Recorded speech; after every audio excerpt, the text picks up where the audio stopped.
এই সময় কোথায় যাচ্ছ? খাবার খাবে না? বাড়ি থেকে বের হতে নিলেই হঠাৎ পেছন থেকে লুসিয়ার কণ্ঠস্বর শুনে কেনিতের পা চলা থেমে যায়। কেনিত পেছনে ফিরে তাকিয়ে বলল, কাজ ফেলে রেখে লাভ নেই, খাবারে মিষ্টি রেখো, এসে মিষ্টি মুখ করতে হবে। কথা শেষ করে কেনিত আর এক মুহূর্ত দাঁড়ানোর প্রয়োজন মনে করল না। তড়িৎ বাড়ি থেকে বের হতে নিলে পেছন থেকে আবারও আতঙ্কিত সুরে লুসিয়া বলল, একা যাবে নাকি? আমি লোক পাঠাচ্ছি, তুমি। নে নুজনো। পেছনে না ফিরে যেতে যেতে কেনিত তীক্ষ্ণ কণ্ঠে কথাটা বলে সে বাড়ি থেকে বেরিয়ে গেল। এদিকে পেছনে স্তব্ধ পায়ে দাঁড়িয়ে থাকা লুসিয়া কেনিতে যাওয়ার পানে চেয়ে শুধু একটা দীর্ঘশ্বাসই ফেল। এছাড়া আর তার করারও বা কি রয়েছে? কেনিত যা ভাববে তাই করবে, সেখানে তার মতো নামকরা মাফের কথাও মূল্যহীন। লুসিয়ার পরবর্তীতে নিজের উপরই তাচ্ছিলের সুরে হেসে মনে মনে বলল, এত বড় মাফিয়া হয়ে লাভটা কি হলো? এই নাতিকেই তো আজ পর্যন্ত ঠিক করতে পারলি না। ঠিক করা তো না হয় পরের কথা, ওর ইচ্ছের বিরুদ্ধে সাধারণ কথাটাও বলতে পারিস না। লুসিয়ার মনে যথেষ্ট চিন্তা হচ্ছে কেনিতকে নিয়ে। পরবর্তীতে আবার ভাবছেও পারবে, নিশ্চিত ও পারবে। কিন্তু একা চাওয়াতে মনের মধ্যে ক্ষুদ্র ভয় ভীতি বারবার জেগে উঠেছে। যত সে একজন কঠিন আর পাষাণ হৃদয়ের মানুষ হোক না কেন, দিন শেষে তার একমাত্র নাতি আর নাতনির কাছে সে আর সকল দাদি নাতনির মতোই। কেনিত সবসময় তার ধরাছোঁয়ার বাইরে থাকলেও রোজের প্রতি লুসিয়া অনেক বেশি অবসেসড। তার এত চিন্তা থাকতো না যদি রোজ তার মতো হতো, কিন্তু এমনটা তো হয়নি। মেয়েটা অনেক বেশি নরম হৃদয়ের। ওর জীবনে বেঁচে থাকার উদ্দেশ্যটা খুব সাধারণ, অথচ ও প্রতিনিয়ত বেড়ে উঠছে চারপাশের মারাত্মক সব বিপদের মাঝে। হঠাৎ রোজের কথা মাথাতে আসতে লুসিয়া চমকে উঠল। এতক্ষণে তো মেয়েটা নিচে চলে আসতো, তবে আসলো না কেন? তার হঠাৎ কিছু ঠিক মনে হচ্ছে না। কেনিতের সাথে আবার কোনো লুসিয়া আর এক মুহূর্ত দেরি না করে উপরে গিয়ে রোজের রুমে তাকে খুঁজতেই লাগলো। তবে সেখানে গিয়ে না পাওয়ার সন্দেহ হলো নিশ্চিত কেনিতের রুমেই রয়েছে। কেনিতের রুমে গিয়ে প্রথমে কোথাও নজরে না এলো, পরবর্তীতে যা দেখলো তাতে তিনি চমকে উঠল। বারান্দা থেকে অনবরত ফুপিয়ে কান্নার আওয়াজ আসছে। লুসিয়া আর বুঝতে বাকি রইল না কি হয়েছে। তাড়াতাড়ি বারান্দায় গিয়ে দেখলো রোজ দেওয়ালের সাথে পিঠ ঠেকিয়ে হাঁটুতে হাত দিয়ে মুখ ঢেকে বুঝে অনবরত ফুপি ফুপি কেঁদেই চলেছে। তবে এর চেয়ে বেশি বিস্মিত হলো যখন আশেপাশে পুরো বারান্দাটায় একবার চোখ বুলিয়ে দেখলো। পুরো বারান্দা জুড়ে সাজিয়ে রাখা কালো আর লাল গোলাপগুলো এখন আর একটাও আস্ত নেই। গাছ থেকে সবগুলো গোলাপ কলি সহ ছিঁড়ে পাপড়িগুলোকে ছিন্ন ভিন্ন ভাবে বারান্দা ফ্লোর ছড়িয়ে ছিটিয়ে রাখা হয়েছে। প্রিয় নাতনিকে এমন বিধ্বস্ত অবস্থায় দেখে তার মতো কঠিন হৃদয়ের মানুষটার মনের ভিতরেও উদ্বেগের সঞ্চার হলো। যে নাতনির নিজের হাতে এই গাছগুলোকে পরিচর্যা বড় করেছে, বাড়ির সার্ভেন্টদেরও কখনো তার কাজে সাহায্য করতে দেয়নি, সেই কিনা শেষে এগুলোর এই অবস্থা করেছে। হুট করে মনে হলো কেনিতকে ডেকে এনে কোনো ভুল করেনি তো? কেনিত নিশ্চয়ই এমন কিছু বলেছে যাতে মেয়েটা যেন তেন নয়, বরং প্রচণ্ড রকমের কষ্ট পেয়েছে। কিন্তু কেনিতকে না এনেও কি উপায় ছিল? রোজের জন্যই তো তাকে আনা হয়েছে। রোজ যত না বড় হচ্ছে ততই রোজকে আমার দুর্বলতা ভেবে আমার সাম্রাজ্য শেষ করতেই রোজের ক্ষতির পূর্ব পরিকল্পিতভাবে চেষ্টা চালিয়ে যাচ্ছে। লুসিয়া আর এসব না ভেবে রোজের কাছে দু হাঁটু গেড়ে বসে ওকে এক হাত দিয়ে জড়িয়ে মৃদুস্বরে বলতে লাগলো, মোয়া দরগায়া ভনুচুকা, কেনিত তোমায় কি কিছু বলেছে? রোজ কোনো উত্তর দিল না। ও ওভাবেই মাথা নিচু করে ফুপিয়ে কেঁদে চলেছে। রোজকে দেখে মুহূর্তে লুসিয়ার চোখ জোড়া ছলছল করে উঠল। তবে নিজেকে সামলে নিয়ে আবারও বলতে লাগলো, এভাবে কেন কাঁদছো? তুমি জানো তুমি এভাবে কাঁদলে আমার কষ্ট হয়, তবুও কেন কষ্ট দিচ্ছ আমায়? এবারও রোজ কিছু বলল না। রোজ এবার রোজ তড়িৎ মাথা তুলে লুসিয়ার দিকে তীক্ষ্ণ চোখে তাকিয়ে ঝাঁঝালো কণ্ঠে বলতে লাগলো, ডাকবে না আমায় এ নামে। আমার নাম রোজ না, শুনেছ তুমি? আমার নাম রোজ না, চাই না আমার এই কুৎসিত নাম। এখন থেকে আমার আশেপাশে আর কোনো গোলাপ দেখতে চাই না। আমি ঘৃণা করি এসব। আই জাস্ট হেট রোজ। এতটুকু বলে রোজ আর কিছু বলতে পারল না। সোজা লুসিয়াকে জড়িয়ে ধরে কাঁদতে লাগলো। রোজের এমন অবস্থা দেখে লুসিয়ার গলায় কাটা বিঁধে যাওয়ার মতো অবস্থা, চোখে পানি ছলছল করছে, অথচ সে কাঁদতে পারছে না। এই মেয়েটাকে সে ছোট্ট থেকে নানা বিপদের মাঝেও আগলে রেখেছে, আর আজ লুসিয়ার কেন যেন বারবার মনে হচ্ছে রোজের এই অবস্থার জন্য কোনো না কোনোভাবে সেই দায়ী। ভনুচোকা, মহা ভনুচোকা। রোজ লুসিয়ার কাছে কাঁধে মুখ গুজে থাকা অবস্থাতে কেঁদে কেঁদে বলতে লাগলো, ওকে খুঁজে পেয়েছে। তুমি বলেছিলে ও কখনোই কেনিতের লাইফে ফিরে আসবে না, কিন্তু ওকে কেনিত খুঁজে নিয়েছে। কেন এতদিন মিথ্যা বলেছিলে? তুমি মিথ্যা না বললে তো আমি এই আশা কখনোই করতাম না, দেখতাম না কেনিতকে নিয়ে স্বপ্ন। সবাই ধোঁকা দিয়েছে, সবাই আমার সাথে মিথ্যা খেলা খেলেছে। আমি চাই না এমন জীবন। কেনিত আমাকে শুধু তার বোনের নজরেই দেখে। ও কখনো আমাকে ভালোবাসেনি, কেনিত শুধু ওকেই ভালোবেসেছে, আমাকে না। রোজ কথা শেষ করে আবার ফুপিয়ে ফুপিয়ে কেঁদে উঠল। অন্যদিকে লুসিয়া রোজের কথা চমকে উঠল। রোজকে 2 হাত দিয়ে সোজা করে ওর কান্নারত লাল হয়ে যাওয়া ফর্সা ত্বক আর ফোলা ফোলা রক্তিম চোখের দিকে তাকে বিস্মিত সুরে বলা, তুমি কার কথা বলছো? তুমি যা বলছো এসব কি কেনিত তোমায় নিজে বলেছে? রোজের গাল চোখের অশ্রুতে সম্পূর্ণরূপে সিক্ত, লাল ঠোঁটটা বারবার কেঁপে উঠেছে। লুসিয়ার কথা শুনে চোট চেপে ধরে শুধু মাথা ঝাঁকালো। তার এই স্বীকারোক্তিতে রোজ ভেবেছিল লুসিয়া খুশি হবে, কিন্তু এমন কিছু হলো না। লুসিয়ার চোখে মুখে আরো ভীতি করে রূপান্তর হলো। রোজ নিজের কান্নাটাকে কিছুটা থামিয়ে বলল, তোমার তো খুশি হওয়ার কথা, খুশি হওনি তুমি? দেখো বাবুষ্কা, মেয়েটা কত লাকি, তাই না? ও কেনিতকে পাবে, আর আমি চিরকাল শুধু কষ্টই পাবো। লুসিয়া কিছু নিয়ে চিন্তিত ছিল, এবার রোজের কথা শুনে চিন্তিত সুরেই বলল, প্রে করো রোজ, মেয়েটার জন্য প্রে করো।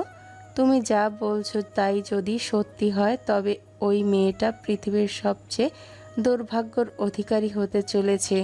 আর এখন যার জন্য তুমি কেঁদে কেঁদে এই বেহাল দশা করছো, সে শুধু তোমার কাজিন কিংবা অসম্পূর্ণ ভালোবাসা নয়, সে যে কতটা ভয়ঙ্কর আর মারাত্মক তা তোমার চিন্তা ভাবনার জগতের চেয়ে বহু দূরে। রোজ লুসিয়ার কথাগুলো এবার মনোযোগ দিয়ে শুনে তার দিকে সন্ধিহান চোখে তাকিয়ে রইল আর মনে মনে বলল, মেয়েটাকে নিয়ে এমন কথা কেনি তো বলেছিল। এসবের মানে কি? কেনিত তাহলে ওই মেয়েটাকে ভালোবাসেন না? ও কি কেনিতের শত্রু? কিন্তু তা কি করে হয়? কেনিত আর ওর তো, ও কিভাবে কেনিতের শত্রু হতে পারে? এত প্রশ্নের মাঝেও রোজ এসবের উত্তর না খুঁজে হঠাৎ আবার মনে মনে সিদ্ধান্ত নিল, রোজ যদি কেনিত আর ওই মেয়ের মাঝে কিছু নাই হয়, তবে কেনিতকে আমি নিজের করিয়ে ছাড়বো, আর তা যে কোনো মূল্যে। কিন্তু যদি কেনিত সত্যি সত্যি ওই মেয়ের হয়ে যায়, তবে তাদের মাঝে আমি কখনোই বাধা হব না। কিন্তু কেনিতকে আমি মৃত্যুর পরও কখনো ভুলতে পারবো না। এতটুকু বিশ্বাস করে যে কাউকে ভালোবাসলে পৃথিবীর যে কোনো পরিস্থিতি, পদ্ধতি কিংবা পরিণতির পরও ভালোবাসা চায়। এরই মাঝে হঠাৎ একজন কালো পোশাক পরা লোক রুমে এসে নক করলো। সে শব্দই লুসিয়া শুনে তাকে ভেতরে আসার পারমিশন দেয়।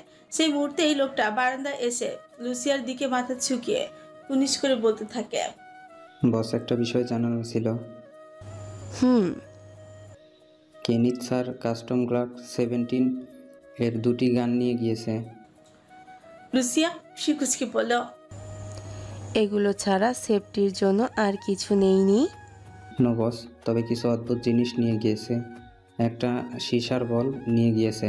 আই ডোন্ট নো এসব দিয়ে তিনি কি করবেন। লুসিয়া চোখে মুখে আরেকটু কুচকে বলল, ও করতে চাইছেটা কি? সেগেইভিচ নিকিতা রাশিয়ার নামকরা আরও এক বড় মাফিয়া, সঙ্গে কাতেরিনা লুসিয়ার সবচেয়ে বড় শত্রুর মধ্যে একজন।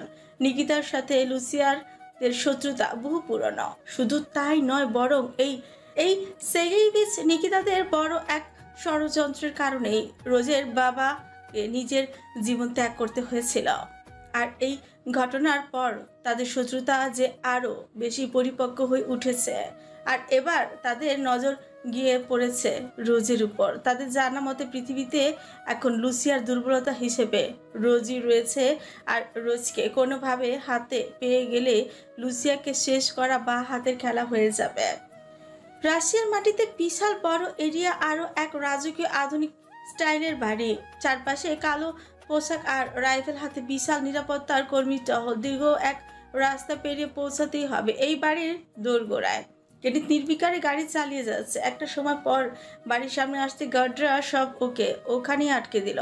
কেনি তো থেমে গেল, বাঁকা হেসে গাড়ি থেকে বের হয়ে পরনের কালো লেদার জ্যাকেটটা কিছুটা স্টাইলের সাথে ঠিক করে সামনের দিকে এগোতে নিলে কয়েকজন লোক এসে কেনিতের পরিচয় জানতে চাইলে সে লুসিয়ার লোক বলে নিজের পরিচয় দেয়। এরপর বডি চেক করে দুজন লোক এগিয়ে এলো। কেনিত বাধা দিয়ে নিজের জ্যাকেট থেকে দুটো গান বের করে দেখায়, কিন্তু লোক দুটো তা নিতে চাইলে কেনিত না দিয়ে তাদের দিকে ফিউজে বাঁকা হাসে। তা দেখেই আর কেউ তাকে বাধা না দিয়ে ভেতরে যে পারমিশন দেয়। তবে কেনিতের পেছনে আরো 4টি লোক রাইফেল হাতে পেছন পেছন যেতেই লাগে। বিষয়টি বুঝতে পেরে কেনিত আবারও বাঁকা হাসল। ধীরে ধীরে বাড়ির ভেতরে প্রবেশ করতে সোফায় পায়ের উপর পা তুলে কালো লাক্সারিয়াস স্যুট পরে ড্রিঙ্কসে মেতে থাকা সাগিরবেজ নিকিতাকে দেখে কেনিত মুচকি হাসল। এদিকে লোকটির নজর কেনিতের উপর পড়তেই মধ্যবয়সী লোকটি কপাল কুঁচকে তাকালো। কেনিত ধীরে ধীরে সোফাটায় হালান দিয়ে পায়ের উপর পা তুলে দিয়ে গিয়ে বসে পড়ল। এদিকে তার পেছনে নিকিতার 4 জন গার্ড তো রাইফেলের ট্রিগারে ধরে রেখেছে। এইদিক ওদিক মনে হলে সোজা কেনিতের মাথায়। নিকিতার এমন জিজ্ঞাসাসূচক চেহারা দেখে পেছন থেকে একজন লোক তাকে জানালো কেনিত লুসিয়ার লোক। এটা শুনে লোকটি হেসে বলল, আর কেউ আসেনি? এ একা এসেছে নাকি? এটা শুনে কেনিতের পেছনে দাঁড়িয়ে থাকা লোকগুলো বলল। জি বস। এটা শুনে যেন লোকটির আরো হাসি পেল। কেনিতকে তার ছেলের সুরে জিজ্ঞেস করল, কিরে, একা এসেছিস নাকি? মরণের ভয় নেই নাকি তোর?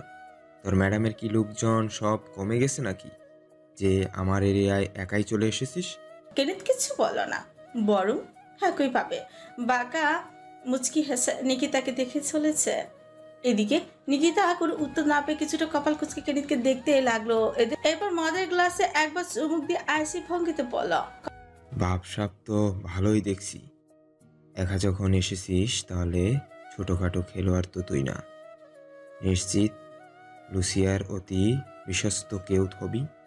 তোর চেহারাটা নতুন, কোথা থেকে আনিয়েছি তোকে? নাকি পুরাতন খেলোয়াড় এতদিন ঘরতে ছিলি? কথা শেষ করে আবারও লোকটি জোরে জোরে হাসতে লাগলো।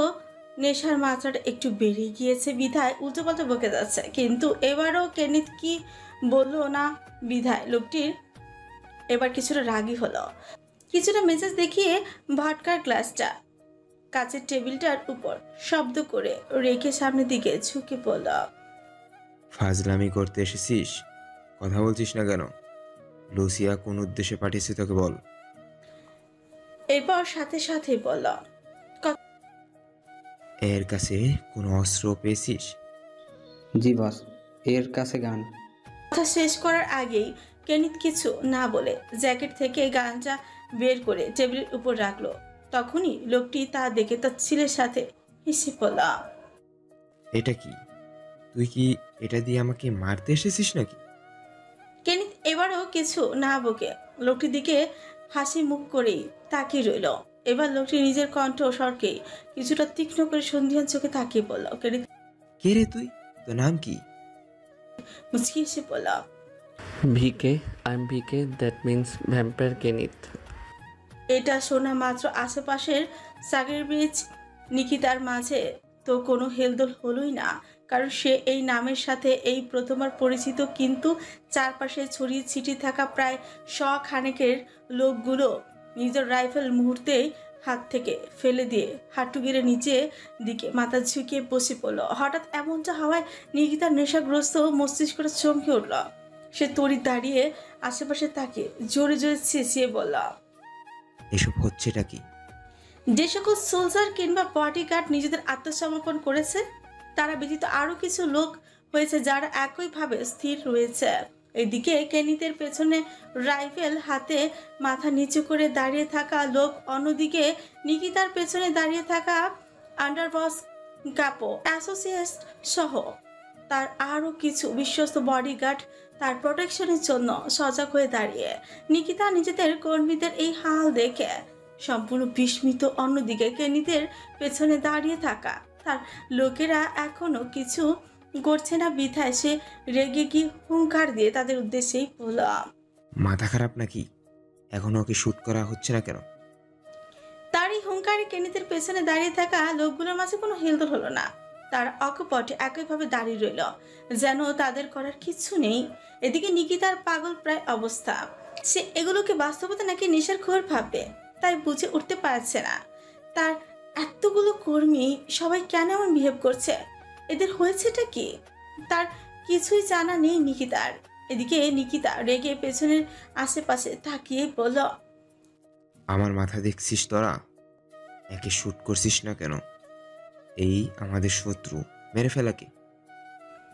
নিকিতার কথা শুনে তার পেছনে দাঁড়িয়ে থাকা 4 জন বডিগার্ড কেনিতের দিকে রাইফেল তাক করলো। অন্যদিকে আন্ডারবস অ্যাসোসিয়েট তার প্যালেন্ট ও নিজেদের গান ট্রিগারে আঙুল রেখে কেনিতের দিকে তাক করতেই নিকিতার মুখে হাসি ফুটল। বেচারা তো ভেবেছিল এরাও না আবার তার সাথে কোনো গেম খেলে বসে, তবে তার এই হাসি বেশিক্ষণ স্থায়ী হলো না। কেনিত পুরো সময়টা নির্বিকারে বসেই রইল। ও যখন নিকিতার লোকগুলো তার দিকে নিজেদের গান তাক করতেই মুহূর্তেই কেনিত নিজের গান দুটো টেবিলের উপর থেকে নিয়ে অকপটে একের পর এক ট্রিগার চেপে দিয়ে নিজের টার্গেট মতো নিকিতার লোকেদের দিকে গুলি ছুঁড়েছে। আর অদ্ভুত বিষয় হলো প্রত্যেকটা গুলি ঠিক মাথায় লেগেছে, নয়তো সোজা বুকে। বেঁচে থাকার শেষ আশ্বাসটাও যেন না থাকে, তাই হয়তো এমন নিশানা যা কোনো সুদক্ষ স্নাইপার দ্বারাই সম্ভব। কেনিতের লাইফস্টাইল চিন্তাভাবনা বরাবরই অন্যদের চেয়ে আলাদা আর অদ্ভুত। সে কখনো নির্দিষ্ট একটা প্রফেশনে নিজেকে জড়ায়নি। সে চাইলে তার বাবার পারিবারিক পেশা অনুযায়ী একজন দক্ষ মাফিয়া হয়ে গড়ে উঠতে পারত, কিংবা সাধারণ মানুষের বাকিটা জীবন কাটাতে পারত, কিন্তু সে তা করেনি। তার মনের ইচ্ছেতে যখন যা প্রয়োজন হয়েছে তখন সে তাই শিখিয়েছে, নয়তো করেছে। কখনো সুদক্ষ স্নাইপার, কেমিস্ট, কখনো বা কিংবা মাফিয়া না হয়েও মাফিয়ার চেয়ে দক্ষ আর চতুর। আশেপাশে সবাই যখন নিকিতার হাতের বাইরে, তখন নিজের বাঁচার শেষ আশাটুকু শেষ হয়ে গেল। যখন নিজের বিশ্বস্ত লোকেদের নিজের সামনে শেষ হতে দেখলো, তবে পেছনে তাকিয়ে একজনকে দেখে তার মনে আবারও আশার আলো দেখা দিল। কেনিত সবাইকে মারলেও নিকিতার ক্যাপোকে সে কিচ্ছু করেনি। লোকটি নির্বিকার দাঁড়িয়ে রয়েছে। ক্যাপো হলো মাফিয়াদের এমন একটি পদ যা সকল গার্ড কিংবা সোলজারকে নিয়ন্ত্রণ করে। নিকিতা তার ক্যাপোর কাছে গিয়ে পাগলের মতো উজ্জীবিত হয়ে বলতে লাগলো, এসব কি হচ্ছে? তুমি কিছু করছো না কেন? এরা সবাই কেন আমার কথা অমান্য করছে? তুমি এদের বলো ওকে শেষ দিতে। তুমি কেন ওদের আদেশ করছো না? প্লিজ এভাবে চুপ থেকো না, প্লিজ কিছু করো। তুমি কিছু বুঝতে পারছো না? ও আমাদের দুজনকেও মেরে ফেলবে। কিন্তু লোকটি মুচকি হেসে নিকিতার দিকে তাকিয়ে বলল, sorry bro, I can't help you. এটা শুনে যেন লোকটি বিস্মিত হলো। তার সাথে হচ্ছেটা কি? যে লোকটা তাকে সবসময় বস বলে ডাকে, সে কেন এমন বিহেভ করছে? কিছু মাথায় ঢুকছে না। সবাই কেন তার সাথে এমন ব্যবহার করছে? এরা তো তার লোক। এরই মাঝে সেই লোকটি নিকিতার কাছে আরেকটু এগিয়ে এসে মুখের কাছে মুখ নিয়ে ফিসফিস করে বলতে লাগলো, আমার সামনে আমার প্রিয়তমাকে ছিঁড়ে খুঁড়ে শেষ করেছিলিস তুই। কি ভেবেছিলিস আমি সেসব ভুলে যাব? এই বলে বিস্মিত চোখে তাকিয়ে থাকা নিকিতার মাথায় গানের নিচের অংশ দিয়ে সজোরে আঘাত করতে সে মূর্তি সেন্সলেস হয়ে মাটিতে পড়ে যায়। এরপরই সোফায় বসে পায়ের উপর পা তুলে গান হাতে নিয়ে দেখতে থাকা কেনিতের দিকে তাকাতে সেও তাকালো। এরপর দুজনেই বাঁকা হাসতে কেনিত তাকে একটি সিসার ছোট্ট বল ছুঁড়ে মারতে সে তা মূর্তি ক্যাশ চলল। অন্যদিকে কেনিত নির্বিকারে তাকে বলল, এটাকে গলানোর ব্যবস্থা করো, আজ সব কর্মের ফল পাবেও। বাড়ির কিচেনে ছোট্ট ডাইনিং টেবিলের উপর হাত পা বেঁধে শুয়ে রাখা হয়েছে নিকিতাকে। চারপাশে চকচকে আলো দিয়ে সজ্জিত বাড়িটার কিচেন এরিয়ার অনেকগুলো আলো বন্ধ করে কিছুটা অন্ধকারে রূপ দেওয়া হয়েছে সম্পূর্ণ পরিবেশটাকে। বলতে গেলে ডাইনিং টেবিলের আশেপাশে কয়েকটা লাইট ব্যতীত বাকি সব লাইট বন্ধ করা। অন্যদিকে বাড়ির সব গার্ডদের দূরে লাইন ধরে দাঁড় করিয়ে রাখা। আজ কেনিতের পৈশাচিকতার সাক্ষী সকলেই হতে চলেছে। বাস উঠুন, দেরি হয়ে যাচ্ছে তো। হঠাৎ করে এই কণ্ঠস্বর শুনে নিকিতার জ্ঞান ফিরতে লাগলো। আওয়াজটা সে ধ্যানের মধ্যে অনেকবারই শুনেছিল। একটা পর্যায়ে তার মস্তিষ্ক সক্রিয় হলো। নড়াচড়া করতে গিয়ে বুঝতে পারে তাকে বেঁধে আটকে রাখা হয়েছে। তড়িৎ আশেপাশে তাকিয়ে দেখলো তার একপাশে কেনি, তার অন্যদিকে তার ক্যাপও দাঁড়িয়ে রয়েছে। ওদের দুজনকে দেখে নিকিতা আতঙ্কিত হয়ে নড়ে চড়ে পাশাপাশি চিৎকার করতে চাইলো, তা আর হয়ে উঠল না। আওয়াজ করতে গিয়ে তার মনে হলো তার মুখ শক্ত স্কচ টেপ দিয়ে আটকানো। লোকটার দম বন্ধ হয়ে আসতে লাগলো আতঙ্কে। তার আস্তানাতেই অন্য কেউ এসে তাকে শেষ করে যাবে, আর সে কিছুই করতে পারবে না। এর চেয়ে দুর্ভাগ্য আর কি হয়?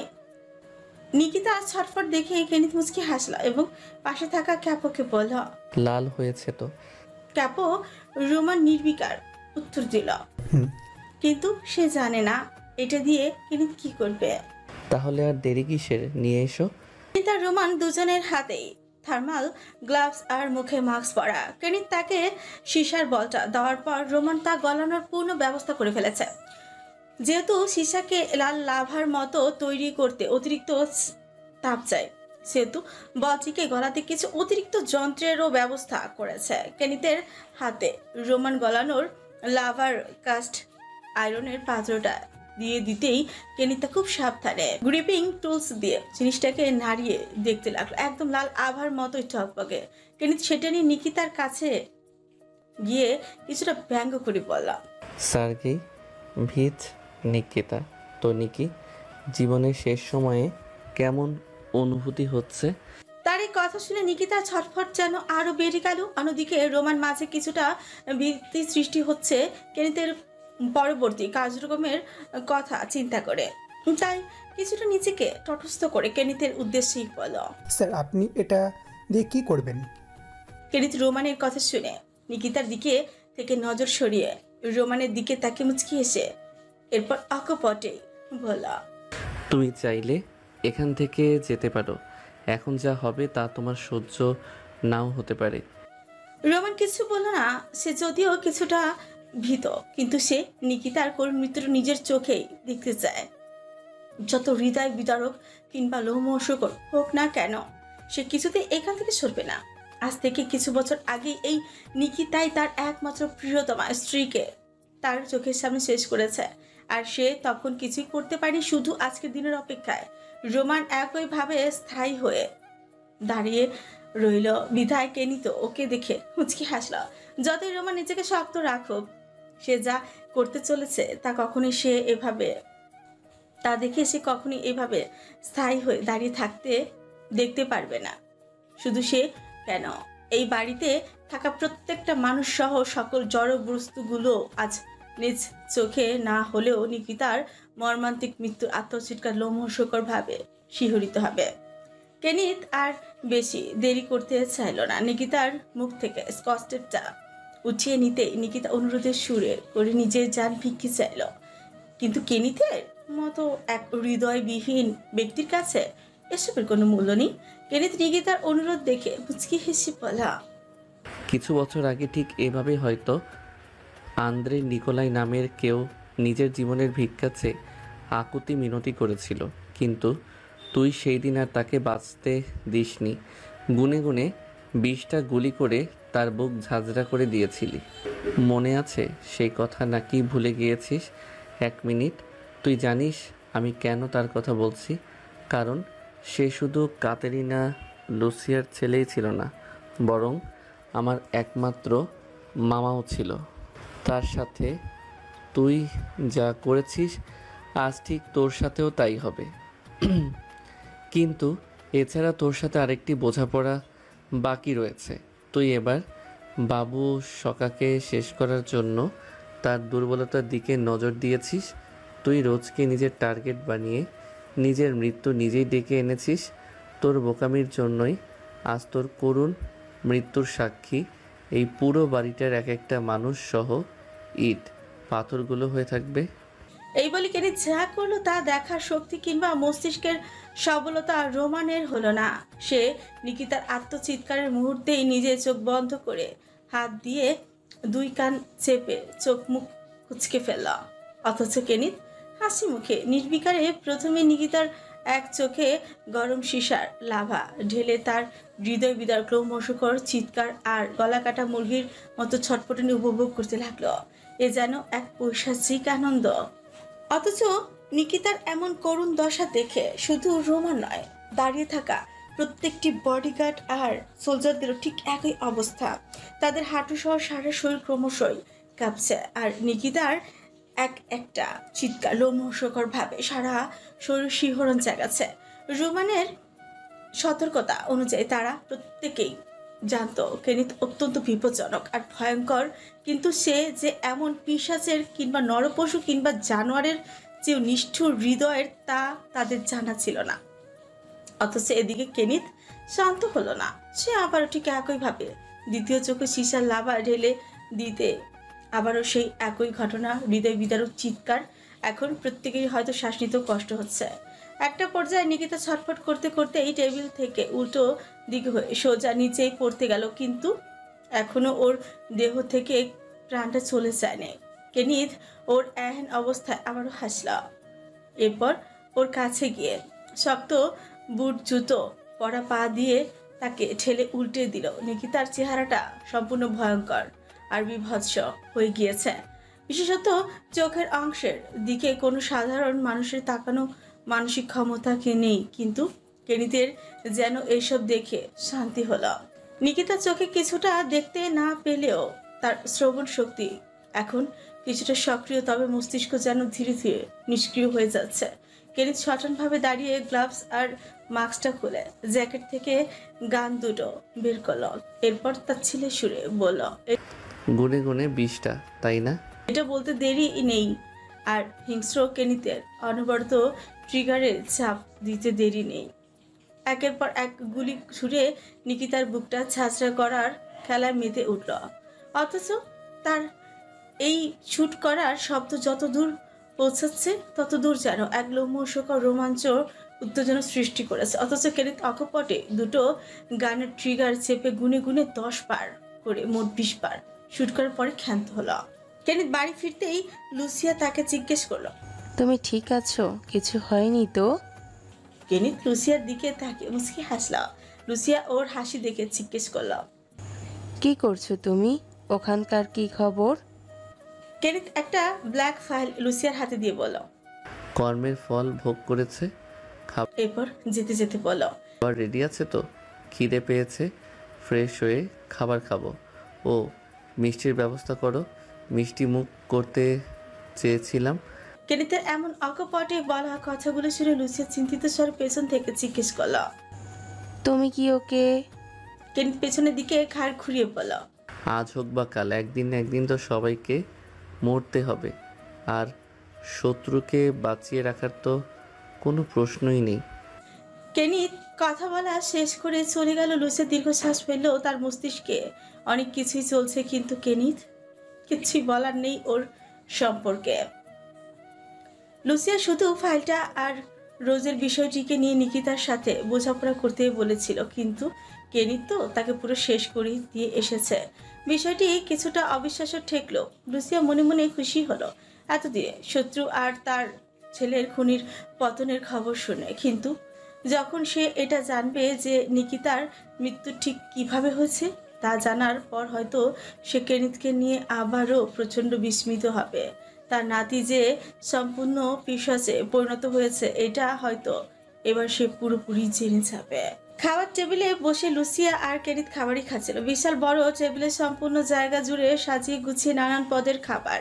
কেনিত আর লুসিয়া অল্প কিছু খাবার নিয়ে নিজেদের খাবার খেতে শুরু করেছে। কেনিত একবার খেয়াল করে দেখলো সবগুলো খাবারই তার পছন্দের।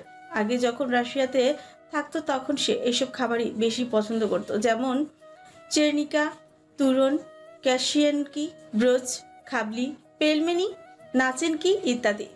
খেতে খেতেই হঠাৎ কেনিত লুসিয়াকে জিজ্ঞেস করলো। এত সব খাবার তুমি বানিয়েছো নাকি? খাবারের টেস্ট তো সব তোমার হাতে রান্নার মতোই লাগছে। লুসিয়া কেনিতের কথা শুনে মুচকি হাসল। যতটা হতাশ সে কেনিতকে নিয়ে হয়েছিল, কেনিতের কথাটা শোনার পর মনে হলো কেনিত তাকে পুরোপুরি হতাশ করেনি। লুসিয়া কেনিতের কথার উত্তরে বলল, এসব আমি বানাইনি, আলেসিয়া বানিয়েছে। শুধু তোমার জন্য এত খাটাখাটুনি করেছে। রোজের কথা শুনেই কেনিত থম মেরে গেল। মুখ ফুসকে এই কথাটা বলে যেন ভুলই করে ফেলেছে। এই জন্য এখানে সে বেশিক্ষণ থাকতে চায় না, আর এত বছর পর এসে নতুন করে আর কোনো ভুলও করতে চায় না। আপাতত যত তাড়াতাড়ি সম্ভব এখান থেকে যেতে পারলেই হলো। কেনিত চুপচাপ খেয়ে যাচ্ছে বিধায় লুসিয়া আবারও কিছুটা হতাশ হয়ে পড়ল। কেনিত, তুমি জানো আলেসিয়া তোমার জন্য কতটা অবসেসড। আমি জানি ও যা চাইছে তা তুমি কখনোই তা করবে না, কিন্তু প্লিজ যাওয়ার আগে আর ওকে কষ্ট দিও না। ওর হৃদয়ের দিক থেকে আমাদের মতো না, ও প্রচণ্ড দুর্বল। তোমার সামান্য কথাতেই মেয়েটা প্রচণ্ড কষ্ট পেয়ে ভেঙে গিয়েছে। এত কিছু শোনার পর কেনিত কিছুই বলছে না দেখে লুসিয়া শান্ত কণ্ঠ অনুরোধ স্বরূপ বলল, কেনিত, লাস্ট একটা রিকোয়েস্ট করছি। মেয়েটা খাওয়া দাওয়া বন্ধ করে দিয়েছে, বেশি কিছু না, প্লিজ ওকে খাওয়ানোর ব্যবস্থাটা করো। না খেয়ে থাকলে মেয়েটা একদম অসুস্থ হয়ে যাবে। লুসিয়ার কথা শুনে কেনিত তার দিকে তাকালো। লুসিয়ার এমন অনুরোধে কেনিত দীর্ঘশ্বাস ফেলে পড়ল। ওকে। খাবার সাজানো প্লেট নিয়ে রোজের রুমের সামনে কিছুক্ষণ দাঁড়িয়ে থাকার পর দরজা নক করতেই বুঝলো দরজাটা খোলা। একবার আলিসিয়া নাম ডাকার পরও কোনো আওয়াজ এলো না। কেনিত দরজায় হালকা ধাক্কা দিয়ে রুমের ভেতরে প্রবেশ করতেই দেখলো পড়ার টেবিলের উপর বসে রোজ কিছু লেখালেখি করছে। এসে যেমন পরিপাটি রোজকে কেনিত দেখতে পেয়েছিল, এখন তার তেমন নেই। তাকে দেখে মনে হচ্ছে উস্কো খুস্কো এলোমেলো চুলে, টেবিলে বসে কিছু লিখতেছে না বরঞ্চ যুদ্ধ করছে। কেনিত ধীরে ধীরে রোজের কাছে গিয়ে পেছন থেকে দাঁড়িয়ে ওর কার্যকলাপ দেখতেই লাগলো। টেবিলের উপর গোলাপের পাপড়িগুলোকে ছিন্ন ভিন্ন করে ফেলে রেখেছে আর কিছু সাদা কাগজে অনবরত কেনিত প্লাস রোজ লিখছে আর কাটছে। নিজের মন আর মস্তিষ্কের সাথে যেন এক বড়সড় যুদ্ধ চালিয়ে যাচ্ছে সে। এসব দেখে কেনিতের মাঝে কোনো করুণা না হলেও সে মুচকি হাসলো। এই লোকটা ভারী অদ্ভুত, মানুষকে কষ্ট দেওয়াই হয়তো ওর কাজ। আলেসিয়া। কোনো সারা শব্দ করল না রোজ, একইভাবে নিজের কাজ করতে লাগলো। কেনিত আবারও ডাকলো, আলেসিয়া। এবারও একই ঘটনা। কেনিত দীর্ঘশ্বাস ফেলে বলল, রোজ। এবার রোজ তড়িৎ কেনিতের দিকে ফিরে তাকালো। কেনিত ওর চেহারা দেখে কিছুটা অবাক হলেও তার মুখের কোনো পরিবর্তন হলো না। চোখ মুখ কেঁদে কেঁদে লাল বানিয়ে ফেলেছে, চুলগুলো এলোমেলো হয়ে সিক্ত চেহারায় ছড়িয়ে ছিটিয়ে। একটা মেয়ে এই কিছু মুহূর্তেই এতটা বিধ্বস্ত রূপে কিভাবে পরিণত হতে পারে? এতে কেনিতের করুণা হলো না, বরং রোজকে তার ছেলের সাথে সম্পূর্ণ একজন ব্রেনলেস ভাবল। শুধুমাত্র তার জন্য এত পাগলামি, কোনো অর্থই নেই কেনিতের কাছে। এগুলো তার কাছে শুধু আবেগের বশে করা বোকামি করা। এসব পাগলামো কেন করছিস? কেন এসেছো এখানে? রোজের অকপচে বলা কথা শুনে কেনিত নির্বিকারী বলল, অনেক রাত হয়েছে, খাবার খেয়ে নে। রোজ কেনিতের কথায় তার ছেলের সাথে মৃদু হাসল। আমি না খেলে কি হবে? অসুস্থ হয়ে যাবি। তুমি তো হার্টলেস, এতে তোমার কি? কেনিত সহ্য করে দীর্ঘশ্বাস ফেলে অকপচে বলল, তোর শরীর, তুই না খেলে তুই নিজে অসুস্থ হবি, এতে আবার আমার কি হতে পারে? রোজের মেজাজ খারাপ হলেও কিছুটা তীক্ষ্ণ কণ্ঠে বলল, তবে এখানে কি ড্রামা করতে এসেছো? তোমাকে এখানে আসতে কে বলেছে? বলেছি না আমার সামনে আসবে না। কেনিত প্লেটটা টেবিলের উপর রেখেই বলল, বাবুষ্কা রিকোয়েস্ট করেছিল তাই এসেছি। তুই যখন চাস না আমি আর তোর সামনে আসি, তবে আর আসবো না। খাবারটা খেয়ে নিস। কথাটা বলে কেনিত রুম থেকে বেরিয়ে যেতে নিলে আচমকা বিকট শব্দে পেছনে ফিরে তাকালো। নম্র মেয়েকে হঠাৎ ফুসতে থাকা হিংস্র সাপের মতো আচরণ করতে দেখে কেনিত আর কিছু বলার নেই। কেনিত ফিরে আসতে নিলে রোজ বসা থেকে উঠে দাঁড়িয়ে খাবারের প্লেটটা নিয়ে সজোরে ফ্লোরে ফেলে দেওয়াতে তা বিকট শব্দ রূপ নিয়েছে। আর এখন সেই টেবিলের পাশে দাঁড়িয়ে কেনিতের দিকে ক্ষিপ্ত চোখে তাকিয়ে। কেনিত জানতো এমন কিছু হবে, তবে যাওয়ার আগে লুসিয়ার রিকোয়েস্ট রাখাটাও রোজের জন্য প্রয়োজন ছিল। তার এতটুকু সাক্ষাতে রোজকে আরেকটু ভেঙে গুড়িয়ে দিতে সক্ষম কেনিত। রোজকে আরেকটু কষ্ট দিতে বলল, ভালো থাকিস। কাল ভোরের ফ্ল্যাটে চলে যাচ্ছি। আই প্রমিস আর কখনো তোর সামনে আসবো না। কথাটা বলে কেনিত রুম থেকে বেরিয়ে পড়তে উদ্যত হলো। এদিকে রোজ কেনিতে যাওয়ার পানে তাকিয়ে থাকতে থাকতে কেঁপে কেঁপে তার ছেলে সুরে বলল, কিছু ভালো থাকিস? হাহ, ভালো আর থাকতে দিলে কই আমায়? সম্পূর্ণরূপে ভেঙে গুড়িয়ে দিয়েছো আমায়। আস্তে কথাটা বলার পর কেনিতকে শোনানোর জন্য জোর আওয়াজে বলল, যত যাই করো না কেন তোমায় আমি কখনো ভুলবো না। তুমি অন্য কারো হয়ে গেলেও না, শুনেছো তুমি? তুমি আমার অসম্পূর্ণ ভালোবাসা হলেও আমি তোমাকেই ভালোবাসি। যেতে যেতে কেনিত রোজের কথার প্রতিটি শব্দই শুনতে পেলেও তার মাঝে কোনো হেলদোল হলো না। সে অকপটে সমান পায়ের তালেই রুম থেকে বেরিয়ে গেল। আর কেনিত চলে যেতে রোজ ফ্লোরে বসে পড়ে হাও মা করে কাঁদতে লাগলো। কেনিত সিঁড়ির কাছে আসতে লুসিয়া ওকে থামিয়ে জিজ্ঞেস করল, খেয়েছে? কেনিত কিছু বলল না, তাই লুসিয়া কপাল কুঁচকে রোজের রুমের দিকে নিজের কর্ণকে দৃঢ় করতেই রোজের কান্নার আওয়াজ পেল। তা দেখে কেনিতের দিকে তাকাতে কেনিত নির্বিকারে বলল, এইটুকু প্রয়োজন ছিল, না হলে ফিউচারে ওর এক্সপেকটেশন আরও বেড়েই চলতো। কেনিতকে লুসিয়া বলেছিল ওকে খাওয়ানোর জন্য, ওইদিকে এই ছেলে গিয়ে ওকে আরো কষ্ট দিয়ে এসেছে। সত্যি সম্পূর্ণ হার্টলেসে পরিণত হয়েছে। লুসিয়াও রাগ হচ্ছে, আবার তার চোখেও পানি চিকচিক করছে। কবে যাচ্ছ তুমি? লুসিয়ার কথা শুনে কেনিত হাসল। লুসিয়া আর তার মাঝে মুখের শব্দের চেয়ে চোখ আর মনের কথাটাই বেশি হয়, কিন্তু লুসিয়া কেনিতের মস্তিষ্কের খবর কখনোই জানতে পারেনি। ভোরের ফ্লাইটেই চলে যাব। যদিও লুসিয়ার এই প্রশ্নটা করতে যথেষ্ট খারাপই লাগছিল, কিন্তু কেনিত যা পরিস্থিতি তৈরি করেছে তাতে ওর চলে যাওয়াটাই উত্তম। কেনিত আর দাঁড়ানো না, বরং সেখান থেকে চলে আসতে নিলে লুসিয়া পেছন থেকে বলল, যাই করো না কেন ওই মেয়েটার কিছু করো না, ওর কিন্তু কোনো দোষ নেই। লুসিয়ার কথা শুনে কেনিত পেছনে ঘাড় ঘুরিয়ে মুচকি হেসে বলল, কি আর করার, আমাদের ভাগ্যে যা রয়েছে তাই তো হবে। আনা অফিসে এসে জানতে পারো কেনিত আজও অফিসে আসেনি। সে কোথায় গিয়েছে কিংবা কবে আসবে এই বিষয়েও কেউ কিছু জানে না।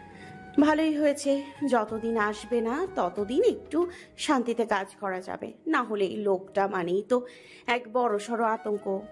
আনা কেনিতের দিয়ে যাওয়া মোচামুচি অনেক কাজ এই পূর্বের দিনেই সম্পূর্ণ করে রেখেছিল, যে কারণে আজ আর তার কাজ বলতে তেমন কিছুই নেই। এজন্য নিজের কেবিনে বসে বসে তার নিজের একাডেমিক বই পড়ছিল। আনা প্রতিদিনই এমনটা করে, বাড়ি থেকে আসার সময় কোনো একটা একাডেমিক বই নিয়ে আসে। যদি কাজ না থাকে তবে ওসব পড়েই সময় কাটায়, কিন্তু আজ এই মুহূর্তে আর একাডেমিক বই পড়ার কোনো ইচ্ছে জাগছে না। সবকিছু প্রচন্ড বিরক্ত লাগছে, কেমন এক বদ্ধ জায়গায় যন্ত্রের মতো দিন পার করতে হচ্ছে। আবার এছাড়াও করাও বা কি আছে। আনা নিজের চেয়ারে বসে ডেস্কে এক হাত ছড়িয়ে মাথা রেখে আনমনি নানা বিষয় নিয়ে ভেবে যাচ্ছে। খোলা চুলগুলো টেবিলের উপর এলোমেলো হয়ে পড়ে রয়েছে। পরনে সাদা আর বেবি পিঙ্ক কালার কম্বিনেশনের কুর্তি, আর তার ভাবুক গালে ফুটে ওঠা জল। যদিও ইনায়ের মতো খুব থপথপে ফর্সা কিংবা অতিরিক্ত লাবণ্যময়ী নয়, তবুও সব মিলিয়ে মেয়েটা এক চমৎকার সৌন্দর্যের অধিকারী। আনায়া একদিকে তারিকের কথা ভাবছে, অন্যদিকে রেহানের কথা। সে কত মাস হলো রেহানের সাথে তার সামনাসামনি দেখা সাক্ষাৎ নেই। ছেলেটাকে প্রচন্ড মনে পড়ছে তার। রেহান যদি আগের চেয়ে অনেকটা সুস্থ, তবুও আনার কাছে মনে হচ্ছে একবার রেহানের তার কাছে আসা উচিত, কিন্তু এই বায়না রেহানের কাছে এই মুহূর্তে করাটা একদম বোকামি। রেহানের আরো সুস্থতার প্রয়োজন, তার উপর ওখানে তো সে আর বসে নেই। পড়াশোনার যথেষ্ট চাপ রয়েছে, সবকিছু ফেলে রেখে তার কাছে আসার কথা বলাটাও কি অনেক বেশি গাধামি হয়ে যায় না? তবে এটাও ভেবে নিয়েছে যে 1 মাস কিংবা সামনে মাসের মধ্যেই একটা স্মার্টফোন কিনে নিবে। এই আধুনিক কালে এসেও এমন দুজন না দেখার মতো দুর্ভোগের কোনো মানেই হয় না। অন্যদিকে আবার আনায়া কেনিতের বিষয়টিকে স্বাভাবিকভাবে নিয়েছে, কারণ কেনিতের পার্সোনালিটি হিসেবে তার ওসব ব্যবহার খুবই বেশি অস্বাভাবিক নয়। মূল কথা, লাইফে অনেক কিছু স্যাক্রিফাইস করতে হয়, আর যেটা তাকেও করতে হবে। তবে এসবের মাঝে সব কিছুর ঊর্ধ্বে আরও একটি বিষয় রয়েছে যার প্রতি সবসময় সজাগ থাকা প্রয়োজন। আর যাই হোক, নিজের চারিত্রিক বিষয়ে কেউ আঘাত করলে কিংবা প্রত্যক্ষভাবে কোনো বাজে উদ্দেশ্য ক্ষতি করতে চাইলে তা কখনোই মুখ বুজে সহ্য করার ক্ষমতা আনার নেই। তখনও যে ফ্যামিলির কথা ভেবে নিয়ে আনা সহ্য করবে তা তো হতে পারে না। আনা এসব ভাবনা চিন্তা রেখে আবারও রেহানের ভাবনায় ভূত হলো। রেহান যা করছে তা তো সব তার আর ওর ভবিষ্যতের জন্য। ওর লাইফ সেট আপ হয়ে গেলেই তো আর কোনো টেনশন নেই। তখন তো রেহানের বউ হতে আর কোনো বাধা নিষেধ থাকবে না। হঠাৎ রেহানের বউ হওয়ার কথা চিন্তা করে আনা কিঞ্চিত লজ্জায় মুচকি হেসে ফেল। এখনো কি না কি ভেবে যাচ্ছে। শুধু রেহানের লাইফ সেট আপ হলেই তো হবে না, তারও তো করতে হবে। বিয়ের পর বাবা আর ছোট বোনের কি হবে সেটাও চিন্তার বিষয়। আর যাই হোক, কখনো বোন আর বাবাকে অন্যের বোঝা বানানোর চিন্তা ভাবনা করার মতো মেয়ে তো আনা নয়। আপাতত এসব থাক, বিয়ে শাদী না হয় পরেও সুযোগ সময় করে করা যাবে। কেন তাড়াহুড়ো করে দুটো ফ্যামিলির মধ্যে কোনো প্রবলেম ক্রিয়েট কিংবা কেউ কোনো কিছুতে কষ্ট পায়, এটা আনা চায় না। সবার মাঝেই যেন হাসি খুশির সামঞ্জস্য সম্পূর্ণ বজায় থাকে। আনা মুচকি হেসে টেবিল থেকে মাথা উঠাতে যাবে, তখনই একজনের আওয়াজ কানে এলো। ম্যাম আসবো? আনা ঠিকঠাক মতো বসতে তার নজরে এলো আয়াস। দরজাটা অর্ধেক খুলে তাতে মাথা উকি দিয়ে মুচকি হাসছে। আনা তা দেখে তড়িৎ বলল, জি আসেন আসেন, এটা আবার বলতে হয়?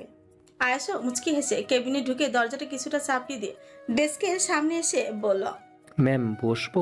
আনা এবার কুচকে বলল, এসব কেমন কথা? আপনি আমাকে বারবার ম্যাম কেন বলছেন? আর এভাবে ভেতরে আসা বসার জন্য পারমিশন নেওয়ার কি বা আছে? আমি তো আপনার ছোট। আয়াস মুচকি হেসে বসতে বসতে বলল, ছোট বললেই কি আর হবে? আপনি এখানকার পিএ, এটাও তো মাথায় রাখতে হবে। রুলস বলে একটা কথা আছে না? আনা তাচ্ছিলের সাথে বলল, আগে আপনি আমায় তুমি করে বলুন, আর এখানকার আবার রুলস ওটাও আছে নাকি? হ্যাঁ, আমার তো জানাই ছিল না। কতদিন ধরে আছি, অথচ আমি কেন আছি আর কি করছি তাই বুঝে উঠতে পারছি না। কেমন এক উদ্ভট জীবন হয়ে যাচ্ছে। আয়াস আনার কথায় হাসলো। আয়াস, কি আর বলবো, যার জন্য কাজ করি সে তো উদ্ভট, সেখানে আমরা একটু উদ্ভট না হলে কি চলে? যাই হোক, দিনকাল কেমন চলছে তোমার? আসার সময় তো দেখলাম কি যেন ভেবে হাসছিলে। ও তেমন কিছুই না। কাজকর্ম না থাকলে যা হয়। আপনি বলুন, এভাবে কাজকর্ম ছাড়া রোবটের মতো জীবন ভালো লাগে? হেসে বলল, কি আজব, কেউ কাজ করতে চায় না আর তুমি তোমার কাজ না থাকাই বোরিং হচ্ছ। তুমি যেহেতু ভিকের বিয়ে, সেক্ষেত্রে স্যারের কেবিনে হয়তো তার অগোছালো অনেক ফাইল পেয়ে যাবে। তুমি ওগুলো একবার চেক করতে পারো, পরবর্তীতে হয়তো দেখা যাবে ওইসব করতে দিতে পারে। এর চেয়ে ভালো হবে এখনই ওইসব করে রাখো, তাহলে সময়ও কাটবে আর কাজটাও কিছুটা এগিয়ে যাবে। এমন ভাইকেও দেখতাম নিজে নিজেই সব কি না কি করে রাখতো। আনা আয়াসের কথাগুলো মনোযোগ দিয়ে শুনে তার এই মতামত সম্মতি দিল। এরপর এইসব নিয়ে আরো কিছুক্ষণ কথা বলার পর বলল, রুহি আপুর কি খবর? তাকে কয়েকদিন ধরে খুঁজছি না, ওনার কিছু হয়েছে? আনা সব কথা শুনে আয়াস কিছুটা চিন্তিত ভঙ্গিতে বলল, ওর সাথে আমার সম্পর্কটা একটু গভীর।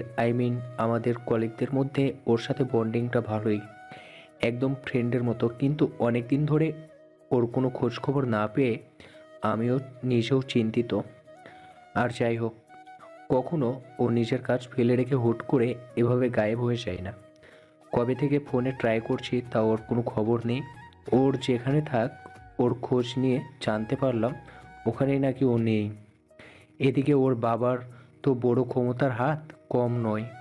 প্রথমে ওর ফ্যামিলি ভেবেছিল হয়তো তাদের জানাশোনার মধ্যেই আসে, কিন্তু এখন খবর নিয়ে জানতে পারছি ওর নামে পুলিশের কাছে মিসিং ডায়েরি করা হয়েছে। তবে ওকে অনেক খুঁজেও নাকি কোথাও পাওয়া যাচ্ছে না। আনা পুরো বিস্মিত হলো এসব শুনে। লাস্ট সেই দিনই মেয়েটাকে সুস্থ দেখেছিল, আবার হঠাৎ কি হলো? এরই মাঝে আয়াস আবারও বলল, শোনো আয়ানা, এসব খবর যেন কারোর সাথে শেয়ার করতে চেও না। এই পুলিশ আর ওর মিসিংয়ের বিষয়টি গোপনীয়ভাবে করা হচ্ছে, কারণ ওর বাবাই চাইছে না এই বিষয়টি জানাজানি হোক। কারণ এটা জানাজানি হলে রুহির বাবা মিডিয়ার পরিচিত মুখ হয়, তার নামে কাদা ছোড়াছুড়ি হবে। আনা কিছুটা অবাক হয়ে বলল, এটা কেমন কথা? মেয়ে হারিয়েছে আর বাবা তাকে খুঁজতে পুলিশ লাগিয়েছে, এটা মিডিয়ার কাদা ছোড়াছুড়ি করার কি আছে? এটাই তো কাহিনী।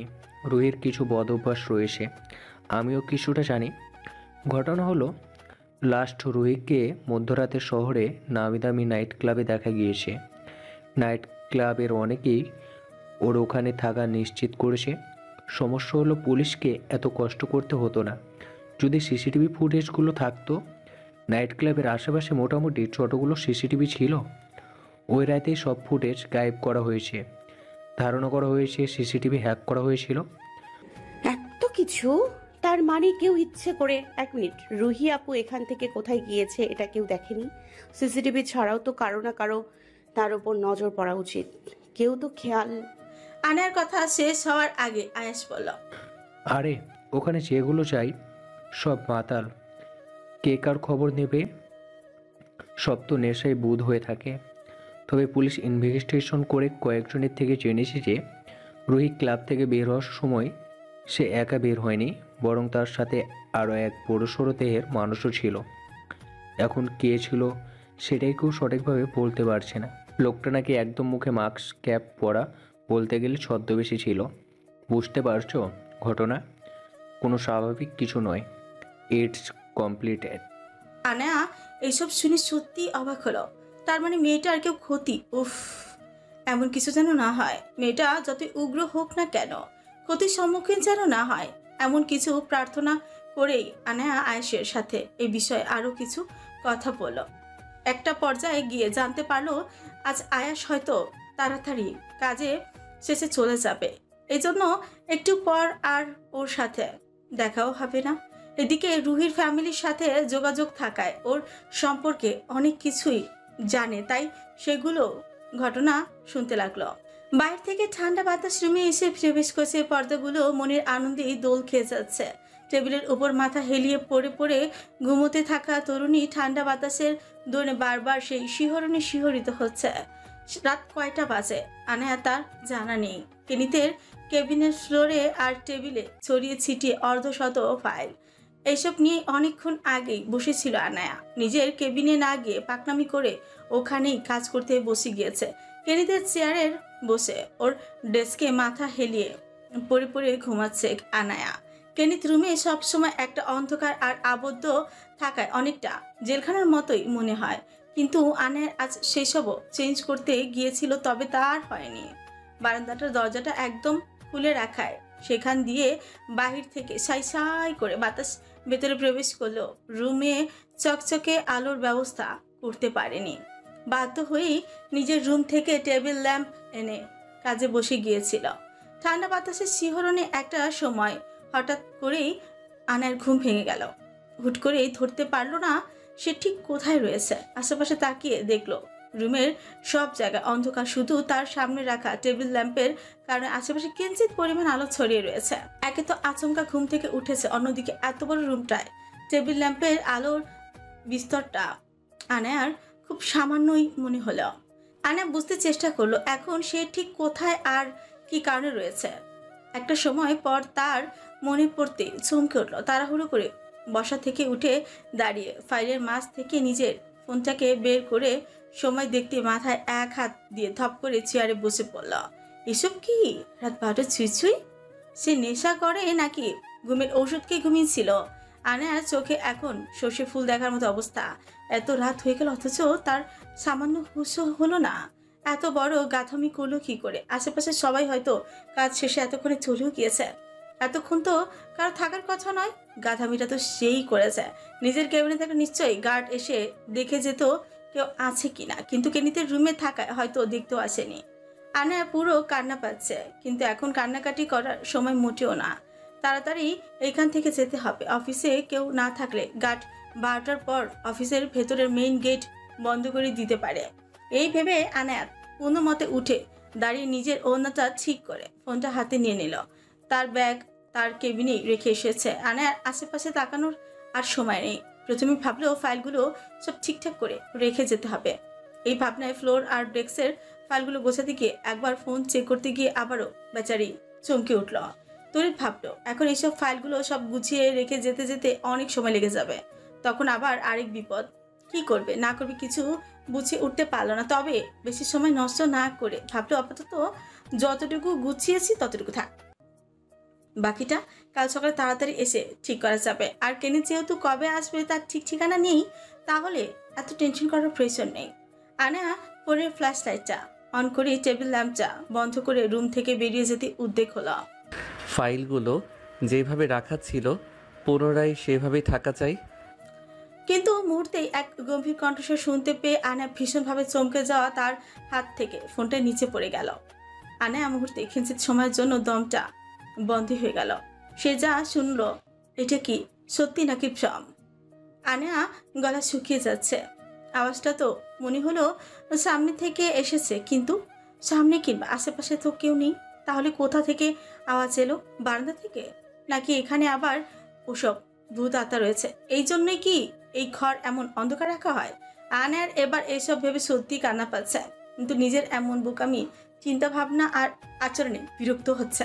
এইসব কি আজব চিন্তা ভাবনা? আনায়া নিচু হয়ে আগে ফোনটা তুলে হাতে নিল, তারপর কিছু বলতে চেয়েও দেখলো গলা থেকে আওয়াজ বের হচ্ছে না। আনায়া বিরক্ত হলো নিজের উপর। কিছুটা নিজেকে তটস্থ করে বারান্দার দিকে অগ্রসর হতে লাগলো। আর যেতে যেতে অনেকটা কষ্ট করে গলা থেকে আওয়াজ বের করলো, ওখানে কে? এটা বলে আর আনার সামনের দিকে অগ্রসর না হয়ে ওখানে দাঁড়িয়ে পড়ল। কিছুক্ষণ বারান্দার দিকে উকি দিয়ে দেখার চেষ্টা করলো আলোতে ওখানে কেউ আছে কিনা।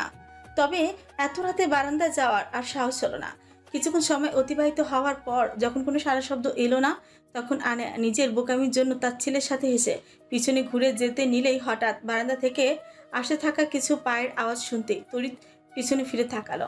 এরপর যা হলো তার জন্য হয়তো আনা নিজেও প্রস্তুত ছিল না। পেছনে ঘুরে তাকাতেই দেখলো বারান্দা হতে অন্ধকার একটি ছায়া মানব তার দিকেই দ্রুত গতিতে অগ্রসর হচ্ছে। আর এটা দেখেই আনার মস্তিষ্ক আগে পেছনে ডানে বামে কিচ্ছু না ভেবে ফোনটা নিচে ফেলে রেখে জোরে চিৎকার দিয়ে দৌড়ে পালাতে নিলেই ফ্লোরে পড়ে থাকা একটা ফাইলের পিচ্ছিল কভারের উপর পা পড়ায় নিজের ব্যালেন্স হারিয়ে সোজা থাপ্পাস করে ফ্লোরে আছড়ে পড়ল। ও মা! কেনিতের রুমটা সাউন্ড প্রুফ, যেহেতু তাই তার আওয়াজ আশেপাশে কারো পৌঁছানোর সম্ভাবনাই ক্ষীণ। কিন্তু তার এমন উদ্ভট চিৎকারে শুনে আনায়া পেছনে শটানভাবে দাঁড়িয়ে থাকা ছায়া মানবটা গম্ভীর আর ক্ষিপ্ত সুরে বলল, শাট আপ।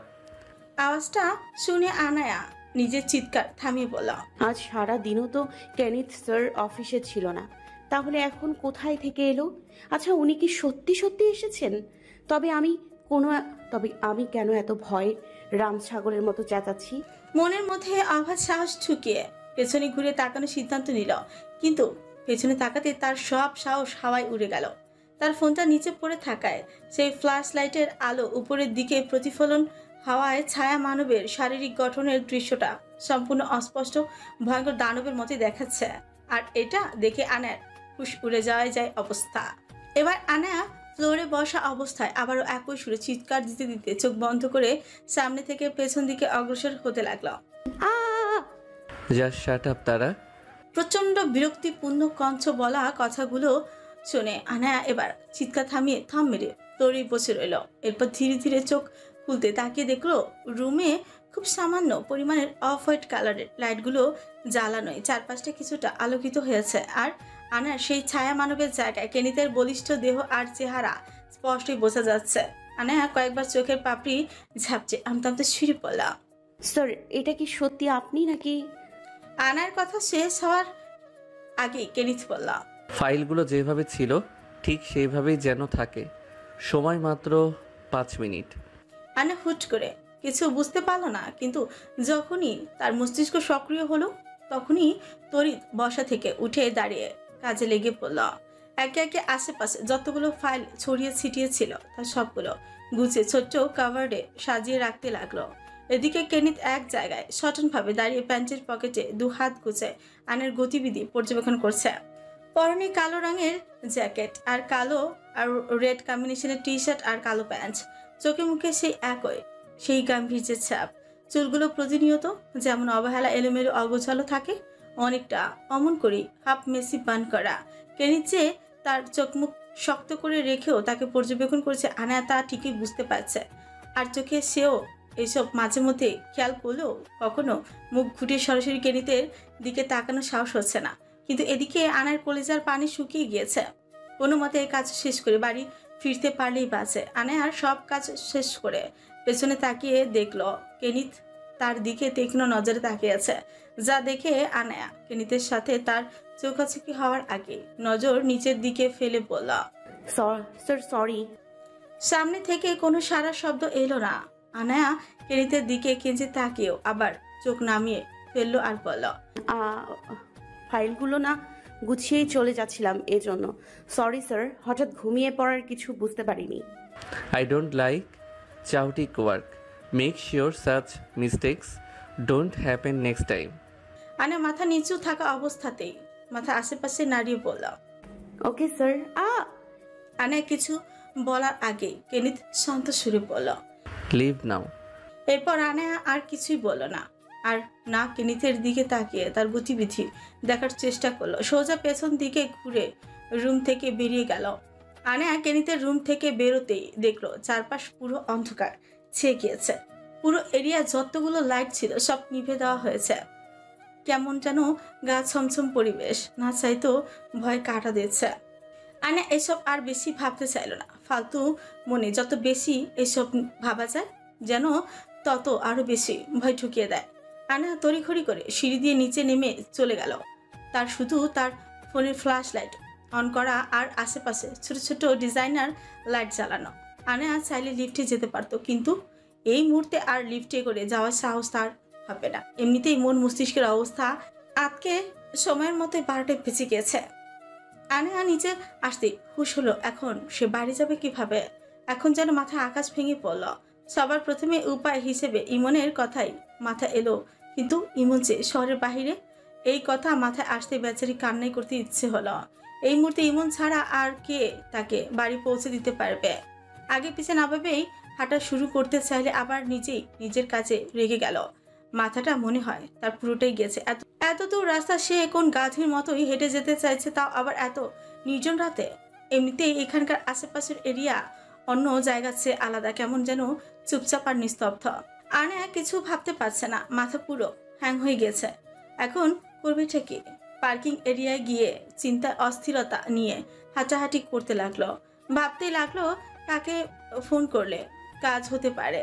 তার সাহায্য করার মধ্যে শুধু তার ফ্রেন্ডরাই আছে, কিন্তু এদের এই বিষয়ে সাহায্য করতে বলে তো ওরা ওর সম্পর্কে সব জেনে যাবে, তখন তো আবার মহা ঝামেলা। পরক্ষণে ভাবলো একবার ইমনকেই ফোন দেবে, তার কোনো বিশ্বস্ত ফ্রেন্ড থাকলে কাজ হয়ে যাবে। এই ভাবনা নিয়ে আনা ইমনকে ফোন করলো, কিন্তু ভাগ্য তার এতই খারাপ যে ইমনের ফোন পুরো সুইচ অফ। আনা এত ইচ্ছে করছে রাগে দুঃখে চিৎকার করতে। দুই হাত খেছে নিজের রাগ কিছুটা কন্ট্রোল করে ভাবতে লাগলো এবার তার বন্ধু ছাড়া কোনো উপায় নেই। আনায়া প্রথমে ভাবল এই বিষয়ে মেয়েদের বলে লাভ নেই, সাবাকে জানানো মানি তো মহাবিপদ। শিখা তো কিছু করতেই পারবে না, আর আলোই বা কী করবে? সে তো নিজেই বুঝতেই পারবে না। ওর বাবা মা এমনিতে অনেক স্ট্রিক্ট, এখন কি করা যায়? অন্যদিকে সায়েমের বাসা অনেক দূরে, তাজিম আর রনকই পারবে হেল্প করতে, কিন্তু কাকে ফোন করলে কাজ হবে তাই বুঝে উঠতে পারছে না। তাজিম একটু খোলামেলা স্বভাবের, ও না চাইতেও দেখা যাবে এই বিষয়ে তার পুরো ফ্রেন্ড সার্কেল জেনে গিয়েছে। আর এমনিতেই ওদের একজন জানা মানে পুরো দুনিয়া জানা। তবে রনকে কিছুটা বিশ্বাস করা যায়, আর এমনি তো ও আনায়াকে সন্দেহ করে বসে রয়েছে, ওকে ভালো করে বুঝিয়ে বললেই কাজ হবে। এইভাবে আনায়া রনককে ফোন করলো। প্রথমবার ফোন উঠিয়ে বলল, কিরে এত রাত্রে ফোন করলি যে? একটু দরকার ছিল। আচ্ছা তুই এখন কোথায় আছিস? কেন, বাছটিতে বললাম না আজ সন্ধ্যায় মামা বাড়িতে যাব, বলে গিয়েছিস? আনায়া থম মেরে গিয়ে আশাহত কণ্ঠে বলল, তার মানে তুই তোর মামার বাড়িতে? ওটা তো শহরের বাইরে, তাই না?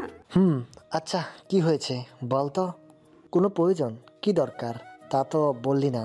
আনায়া হাসি সুরে বলল, না তেমন কিছু না, তুই এলে বলবনি।